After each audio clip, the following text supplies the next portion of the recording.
apa yang berlaku di tebing barat, Gaza, wilayah Palestin ini adalah penjajahan. Dan negara Israel itu hanya ditubuh pada tahun 1948. Itu pun atas gesaan kerajaan Inggris dan sikap conscience Jerman dan Eropah kerana apa yang mereka lakukan terhadap orang Yahudi dengan negara mereka. Kita semua maklum. Pendirian Malaysia ini terikat dengan secara pragmatik apa yang boleh dilakukan. Kita boleh tuntut apa sahaja.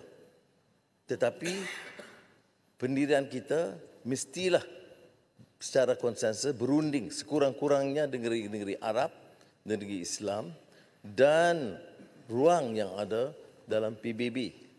Sebab itu pendirian kita masih tidak berganjak dari pembebasan mutlak.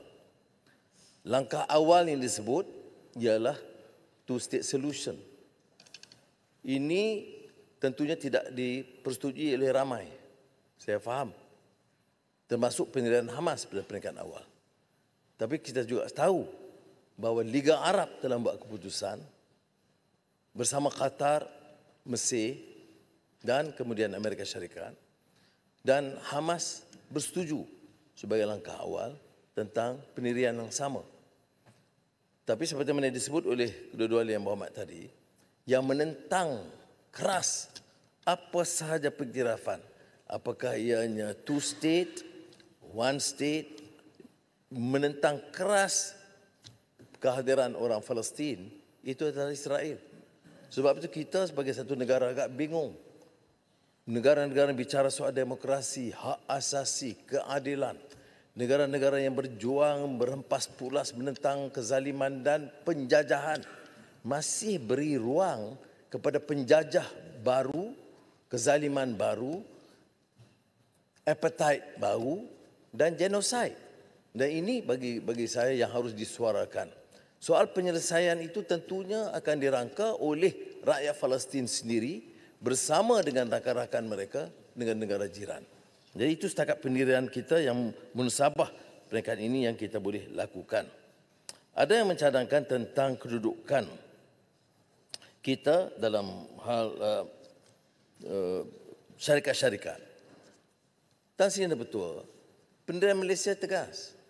Tak banyak di negara di dunia ini mengambil keputusan seperti Malaysia lakukan. Janganlah menggesa kita buat lebih daripada itu.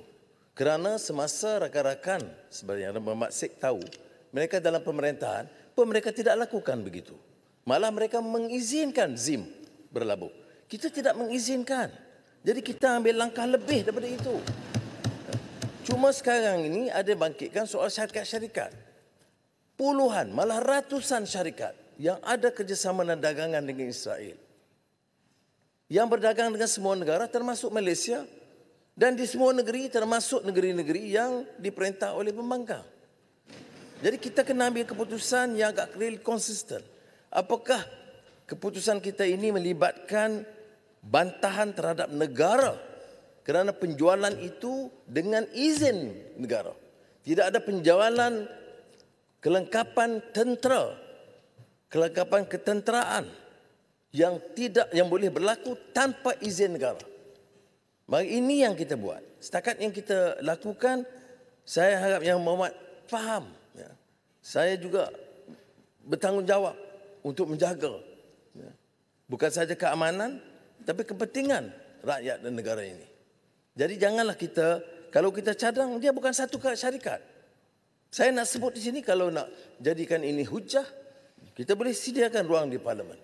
Berapa puluhan syarikat-syarikat bertapak di semua negeri di Malaysia ini yang punya kaitan cara langsung atau tidak langsung, termasuk sama ada kelengkapan atau parts atau saham, senjata dan syarikat yang ada kepentingan dengan Israel. Jadi keputusan itu harus keputusan yang tidak hanya retorik untuk menarik perhatian orang ramai. Ya. Kerana dari segi ketegasan, saya bukan nak astagfirullahalazim, bukan nak takabur. Saya telah mengambil langkah yang melampaui kesanggupan banyak negara-negara. Ya.